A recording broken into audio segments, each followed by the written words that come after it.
timu Bari Nation wamemleta kocha Wema Sepetu. Wewe vitu vyote viko surprise na niwahakikishie tu tukiingia robo finali pengine Mungu akijali kocha atakuwa kajali.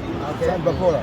Kama kocha msaidizi na timu yako ina mechi moja ambayo ikifanya vizuri ndio inapita. Sio ikifanya, sema inafanya, inaenda kufanya. Kwa hiyo unajiamini kwamba uko vizuri. Tunaenda kufanya, tutashinda. Sawa, Alikiba na timu yake ndio wameshaaga mashindano. Alikiba na timu bahati mbaya ndio amecheza hiyo. Tunaangalia kama kuna yote anaweza akatufuata, ikitokea dirisha dogo tutamchukua hata kwa mkopo. Kwa nini msingemchukua hata Diamond Platnumz? Sasa hiyo nadhani kiukweli kwa sisi kwenye kikosi tukaona hafai. Kwenye kikosi chetu cha sawa. Sawa tayari? Sawa. Sawa. La kumalizia. Maisha hamu na isipaki yake kitu ambacho katika kuenda kiongozi wa sasa hilo siliko wazi.